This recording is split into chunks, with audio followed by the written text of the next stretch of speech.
강제 퇴거 대상 외국인이 추방되기 전까지 머무는 외국인 보호소. 그런데 여기서 인권 침해가 적잖이 발생하고 있습니다.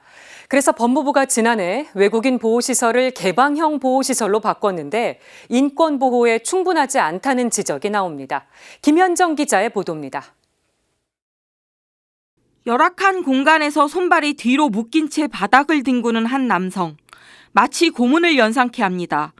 2021년 6월 경기도 화성 외국인 보호소에 수용된 모로코 출신 외국인입니다.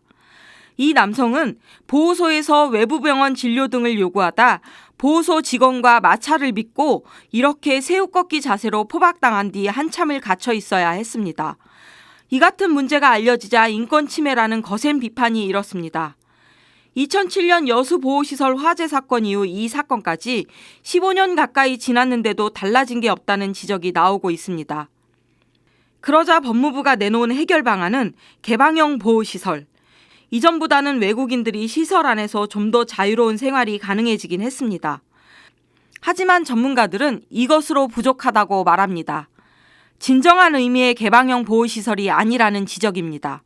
개방형 시설이나 중개방형 시설에도 전혀 해당되지 않고요. 그냥 시설의 그러니까 처우의 개선 정도에 준하는 것이고 우리나라에서의 교정시설의 정의에 따르면 완화 경비시설 정도로 볼 수 있다고.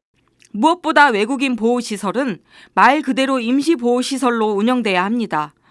지금처럼 형벌을 집행하는 교정시설처럼 운영되어서는 안 된다는 겁니다. 출입국관리법상의 구금에 대한 상한이 없기 때문에 그 장기 구금이 되다 보니까 그게 마치 그 교정시설에서처럼 어떤 그 죄에 대한 형벌을 받는 형태의 구금으로 이렇게 변질이 돼가고 있는 게 사실이고요. 궁극적으로 보호 외국인에 대해서는 비구금 원칙을 도입해야 하고 외국인 보호소는 개방형 시설로 전면 전환할 필요가 있다는 것입니다. 또 관련 법률에는 구금된 외국인의 권리가 명시돼야 한다는 지적도 있었습니다. 지난 22일 국가인권위원회와 대한변호사협회, 유엔 난민기구가 공동 주최한 대안적 외국인 보호시설의 운영 현황과 개선 방안 토론회에서도 이러한 논의가 이어졌습니다. 인권에는 국적과 인종의 구분이 없습니다.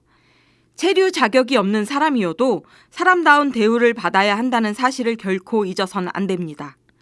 CPBC 김현정입니다.